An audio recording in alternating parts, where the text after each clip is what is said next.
Film की शुरुआत एक परिवार के यूरोप घूमने जाने से होती है। इस ट्रिप में 9 साल का रिचर्ड और 7 साल की एमिलीन होते हैं, जो दोनों आपस में कजिन होते हैं। रिचर्ड के पिता भी इस यात्रा में साथ होते हैं और उनके साथ एक रसोइया पैटी भी होता है, जो जहाज पर खाना बनाता था। इस जहाज पर कुछ और लोग भी सवार थे। अचानक एक दिन जहाज में आग लग जाती है। आग इतनी तेज थी कि हर तरफ धुआं फैल जाता है। पैटी किसी तरह बच्चों को लेकर एक छोटी नाव में बैठ जाता है। बाकी लोग भी किसी तरह बच जाते हैं, लेकिन धुएं के कारण सब एक दूसरे से बिछड़ जाते हैं। अब पैटी और दोनों बच्चे समंदर में अकेले रह जाते हैं। एक सुबह जब एमिलीन की आंख खुलती है तो उसे दूर एक द्वीप दिखाई देता है। पैटी ये देखकर बहुत खुश होता है और नाव को उस द्वीप की तरफ मोड़ देता है। तीनों किसी तरह उस टापू पर पहुंच जाते हैं। वहाँ खूब सारे पेड़ पौधे, पक्षी और पीने का ताजा पानी भी होता है। खाने पीने की भी कोई कमी नहीं थी, तो तीनों बहुत खुश हो जाते हैं कि अब कम से कम तब तक आराम से रह सकते हैं जब तक कोई मदद न आ जाए। उसी वक्त उन्हें एक रम की बोतल भी मिलती है। तभी रिचर्ड को वहाँ एक इंसानी खोपड़ी भी मिलती है। इसका मतलब था कि पहले भी यहाँ कोई आया था। ये देखकर पैटी थोड़ा डर जाता है और बच्चों को मना कर देता है कि कभी लाल बेर मत खाना, क्योंकि वो जहरीले होते हैं और खाने से जान जा सकती है। इसके बाद पैटी रिचर्ड को मछली पकड़ना, झोपड़ी बनाना और जीने के कई तरीके सिखाने लगता है। एक रात जब बच्चे सो रहे होते हैं, पैटी रम पी रहा होता है। तभी उसे दूसरी तरफ से कोई आवाज आती। अगली सुबह पैटी उस तरफ देखने जाता है जहाँ उसे एक पत्थर पर ताजा खून और मांस के निशान मिलते हैं। ये देखकर वो घबरा जाता है और वापस आकर बच्चों को चेतावनी देता है कि कभी उधर मत जाना। अब उस टापू पर कुछ ऐसा था जिससे पैटी बहुत डरता था। एक रात वो ज्यादा पी लेता है, बच्चों के साथ थोड़ा खेलता कूदता है और फिर वहीं सो जाता है। बच्चे भी सो जाते हैं, लेकिन रात में पैटी उठता है, कहीं चला जाता है। अगली सुबह जब रिचर्ड और एमिलीन उठते हैं तो पैटी को वहाँ नहीं पाते। दोनों उसे ढूंढने निकल पड़ते हैं। काफी ढूंढने के बाद उन्हें पैटी दिखता है, लेकिन अब वो मर चुका था। दोनों डर कर वहाँ से भाग जाते हैं। अब पैटी के जाने के बाद दोनों बच्चे बिल्कुल अकेले हो जाते हैं। उस रात एमिलीन रिचर्ड से कहती है कि चलो किसी और टापू पर चलते हैं। अगली सुबह वो कुछ सामान लेकर नाव में बैठकर पास के एक और टापू पर पहुंचते हैं। वहां उन्होंने पैटी से सीखी हर चीज को अपनाया, खुद के लिए घर बनाया और समय बिताने लगे। धीरे धीरे कई साल बीत जाते हैं। अब दोनों बड़े हो चुके थे, उन्हें यहाँ रहना भी आ गया था और दोनों अपनी जिंदगी में खुश भी थे। उम्र के बढ़ने के साथ उनके शरीर में बदलाव आ रहे थे और वो अनजाने में एक दूसरे की तरफ खींचने लगे थे, लेकिन उन्हें ये एहसास समझ नहीं आ रहा था और न ही वहाँ कोई था जो उन्हें इस बारे में समझा सके। एक दिन जब एमिलीन पानी में नहा रही थी तो उसे पानी में खून दिखाई देता है। ये देखकर वो डर जाती है और तुरंत रिचर्ड को आवाज देती है, लेकिन बाद में उसे पता चलता है कि वो खून उसी के शरीर से निकल रहा है। एमिलीन से पूछता है कि क्या हुआ। एमिलीन रिचर्ड को वहाँ से जाने के लिए कहती है। फिर भी रिचर्ड बार बार पूछता है कि उसे खून कैसे निकल रहा है। एमिलीन कहती है कि उसे नहीं पता। रिचर्ड को लगता है कि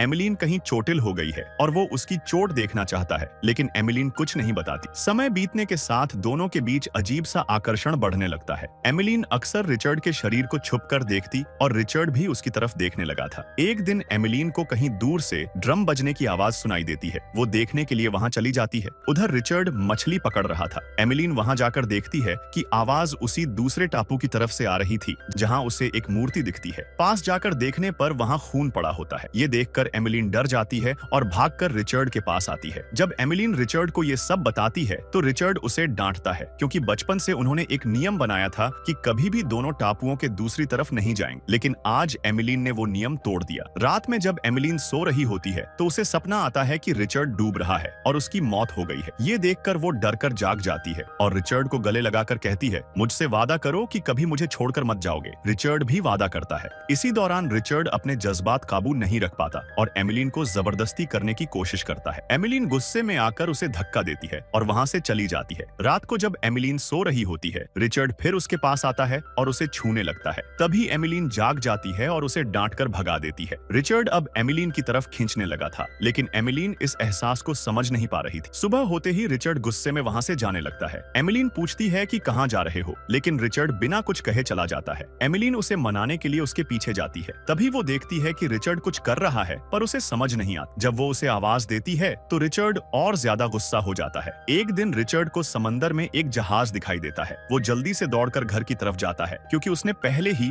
लकड़ियां इकट्ठी कर रखी थीं ताकि आग जलाकर धुआं करके जहाज को इशारा दे सके। उसी जहाज को एमिलीन भी देखती है, लेकिन वो जानबूझकर आग नहीं लगाती। जब रिचर्ड पूछता है कि ऐसा क्यों किया तो एमिलीन ठीक से जवाब नहीं देती। दरअसल अब एमिलीन को वो जगह बहुत पसंद आ गई थी और वो वहीं रहना चाहती थी, लेकिन रिचर्ड बिल्कुल भी यहाँ रहना नहीं चाहता था। इतने सालों बाद उसने एक जहाज देखा और एमिलीन ने उसे जाने दी। इसके बाद रिचर्ड और उसमें कुछ खाना पानी रख रखकर अकेले उस टापू से निकलने की कोशिश करता है, लेकिन समंदर में थोड़ा आगे जाते ही उसका बेड़ा टूट जाता है और वो फिर से वापस किनारे आ जाता है। ये देखकर एमिलीन उसकी हंसी उड़ाती है और कहती है, मुझे पता है उस दिन तुम क्या कर रहे थे। इस पर रिचर्ड कहता है, ये गलत है, तुम भी तो मुझे बिना कपड़ों के घूरती हो। तो एमिलीन भी जवाब देती है, तुम भी तो मुझे बिना कपड़ों के देख लेते हो। रिचर्ड मजाक में अपने सीने पर नारियल रखकर एमिलीन की नकल करने लगता है। गुस्से में एमिलीन एक नारियल उठाकर उसके सिर पर मार देती है। एमिलीन को थप्पड़ मार देता है। फिर रिचर्ड घर जाकर एमिलीन का सारा सामान बाहर फेंक देता है और कहता है, ये घर मैंने बनाया है, अब तुम यहाँ नहीं रह सकते। मजबूरी में एमिलीन को एक छोटी सी गुफा में रहना पड़ता है। ऊपर से लगातार बारिश भी हो रही थी। इस झगड़े की वजह से और एक दूसरे से बात भी बंद कर दी। इसी बीच का पैर एक जहरीली मछली पर पड़ जाता है जो पत्थर जैसी दिखती थी। एमिलीन बहुत बीमार हो जाती है। रिचर्ड कई दिनों से एमिलीन को नहीं देखता तो वो गुफा में जाकर देखता है। वहाँ एमिलीन की हालत देखकर वो घबरा जाता है और पूछता है, तुम्हें क्या हो गया? एमिलीन बताती है, मेरा पैर एक ऐसी मछली पर पड़ गया था जो पत्थर जैसी दिखती थी। एमिलीन की ऐसी हालत देखकर रिचर्ड डर जाता है। एमिलीन उसे कहती है कि उसे भगवान के पास ले चले। वो उस मूर्ति को ही भगवान मानती थी। रिचर्ड एमिलीन को मूर्ति के पास ले जाता है और वहाँ भगवान से प्रार्थना करता है कि एमिलीन जल्दी ठीक हो जाए। कुछ देर वहाँ रुकने के बाद धीरे धीरे एमिलीन की तबीयत ठीक होने लगती है। अब दोनों फिर से बात करने लगे। एक दिन दोनों एक साथ फल खा रहे थे। फिर दोनों पास आकर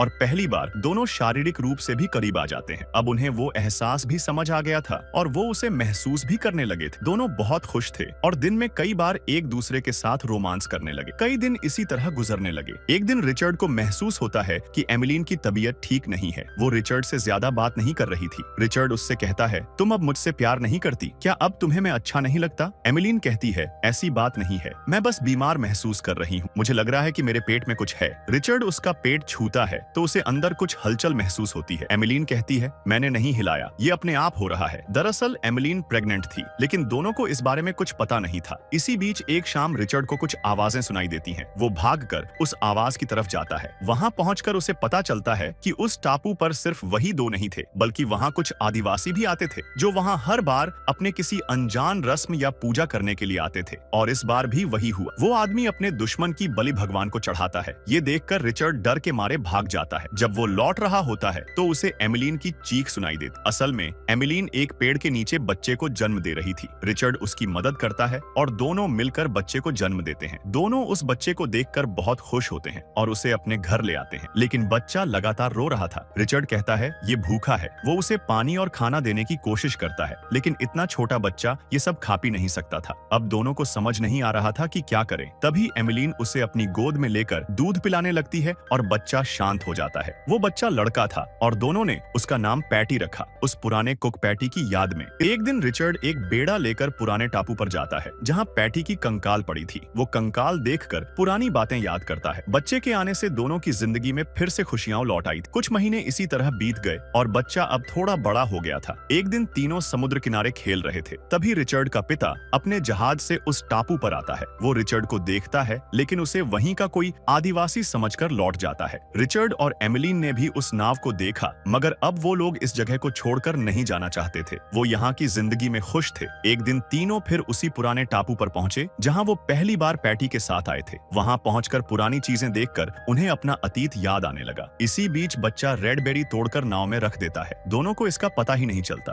लौटते वक्त बच्चा नाव की पतवार पानी में गिरा देता है। एमिलीन उसे उठाने की कोशिश करती है, लेकिन वो पहुंच नहीं पाती। वो रिचर्ड को आवाज लगाती है जो पीछे फल लेने गया था। रिचर्ड दौड़कर आता है और पानी में कूद जाता है। तभी एमिलीन देखती है कि एक शार्क उसकी तरफ बढ़ रही है। रिचर्ड को बचाने के लिए एमिलीन अपनी दूसरी पतवार फेंककर शार्क को मार देती है। हालांकि अब उनके पास पतवार नहीं थी और नाव समंदर के बीचों बीच बहने लगती है। धीरे धीरे वो लोग दूर निकल जाते हैं। उनके पास न खाना था न पानी। दोनों तो जैसे तैसे भूख प्यास सहन कर सकते थे, लेकिन उनके साथ एक छोटा बच्चा भी था जिसकी चिंता उन्हें ज्यादा हो रही थी। 2 दिन ऐसे ही बीत गए। भूख की वजह से बच्चा बेरी खा लेता है। एमिलीन देखती है, लेकिन अब कुछ कर नहीं सकती। फिर रिचर्ड भी वो बेरी उठाकर आधी एमिलीन को और आधी खुद खा लेता है। दोनों सोचते हैं कि अगर बच्चे को कुछ हो गया तो हम भी उसके साथ अपनी जान दे देंगे, लेकिन बच्चा ज्यादा बेरी नहीं खा पाया था, इसलिए वो बस सो गया था। बेरी खाने के बाद दोनों भी सो जाते हैं। उधर रिचर्ड का पिता उस नाव को देख लेता है और वहाँ पहुँचता है। उसके साथ एक आदमी होता है जो कहता है कि ये लोग जिंदा हैं, बस गहरी नींद में हैं। यहीं पर फिल्म खत्म हो जाती है। क्या आप मानते हैं कि अकेले एक टापू पर रहते हुए एमिली और रिचर्ड ने सही किया? मुझे कमेंट में बताएं।